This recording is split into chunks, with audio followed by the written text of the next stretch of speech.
Is your bird screaming all the time? Is it driving you crazy? Well, stick around for this video. I'm going to help you find out why and offer some solutions. Hi everyone, welcome back to my channel. I hope you're all doing well and having a fantastic week. In today's video, Pickles, Scampi and I are going to talk to you all about parrot screaming. It's one of the most challenging things that you can deal with your pet parrot. We just don't always know why when we first see screaming happen, and we want to make sure it doesn't continue because it's very loud and it's not great for our birds either. Now, there are so many reasons why your bird might scream, which is why it's so important to try and work out exactly why, so that the solutions that you use are actually going to work. Now, things that can affect screaming include diet, sleep, hormonal behaviour, and all kinds of things like that. And in this video, I'm going to offer various solutions. The kind of screaming that we can't help with this video specifically is screaming that is caused by stress, trauma, or separation anxiety. Those sorts of things are super complex, so we reserve those for consultations with our business Best Behaved Birds. All of the information is going to be down in the description if you would like one-to-one help with David and I. We have helped loads of birds who have separation anxiety who no longer scream, and our own birds that came to us as well, which were very loud. We've used all kinds of techniques to reduce that screaming, although Scampi has decided he's going to be noisy for this video as well because he's very excited, aren't you? Now, my first tip for reducing screaming is don't accidentally reinforce the screaming itself. Now, any reaction to parrots is an exciting reaction. So even if you're shouting at them, swearing at them, which I don't recommend, it's not very nice, but we all understand you get frustrated. If you talk to them, shout at them while they're screaming, they're gonna be like, woohoo, my human's making just as much noise as me. Let's have a screaming competition and see who can be louder. Similarly, if you look at them, you come to them when they're screaming, all that's telling them is when I want my human to come to me or interact with me, I just need to start screaming. So again, they kind of link it that way. It's really important when your bird is screaming not to reinforce them, not to give them the attention.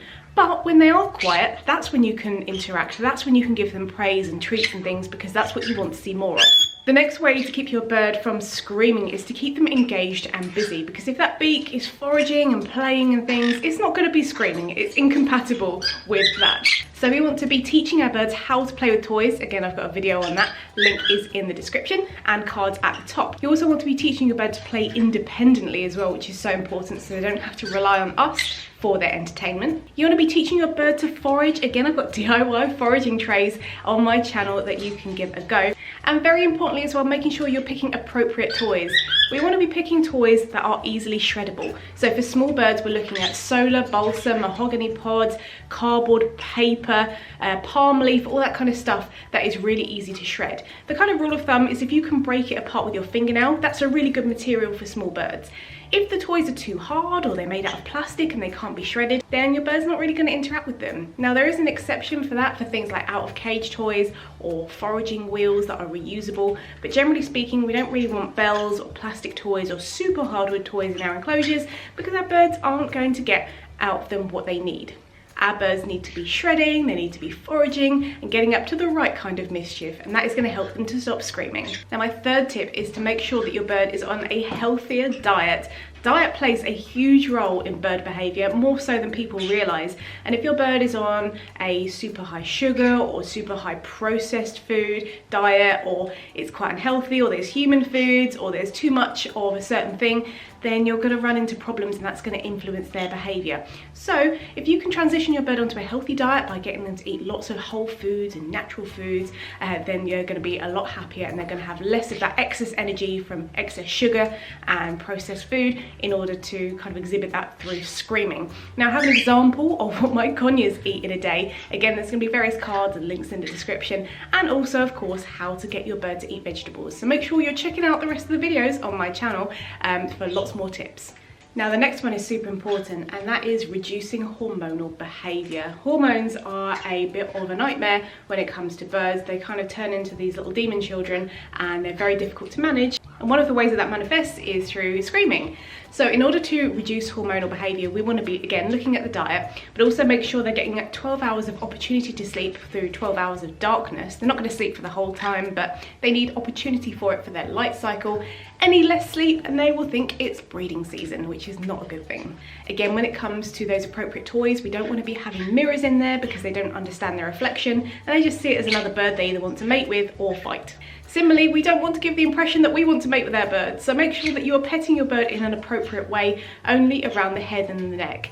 If you stroke your bird down their back like you're petting a dog, they're going to think that you want to be more than friends. And you definitely don't. So make sure you're petting your bird appropriately. And there are lots of other hormonal triggers that can be included in this category, like mushy food, warm food, cozy huts and things like that. But again, I've got a whole video on hormones, so make sure you check that out. And my partner David, the parrot teacher, has a whole hormones playlist with loads more information on there, so do head over to his channel too and subscribe.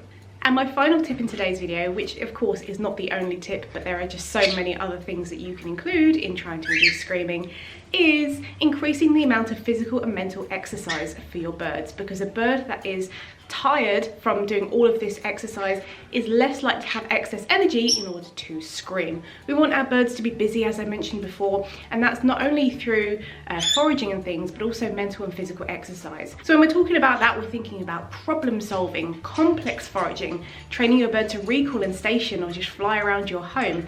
It can be all kinds of exercise. Again, we have a blog post on best behaved birds with loads of other ways that your bird can exercise, because it's not just flying. There's other muscles to be used in the body that you can do with your bird. Even trick training and learning is great for birds, because they are thinking, they're processing, they're working things out, and that's pretty tiring. So that's a really good way not only to increase the awesomeness for your birds throughout the day with lots of things to do, but also with giving them things to think about, to physically work out. That's pretty tiring, and again, they're less likely to have that energy to be screaming because there's no excess energy around because they've been so busy. So that does bring me to the end of the video. As I said, if you're still having problems with screaming after trying all of these options, then do reach out to us at Best Behaved Birds, because we would love to help you, and we've helped so many birds with their screaming issues. But thank you so much for watching. Again, if you have any other tips of your own, do leave them down in the comments, as I'd love to speak to you. But from me and the adorable conures, thank you so much for watching. I hope you have an amazing day. Take care and see you later.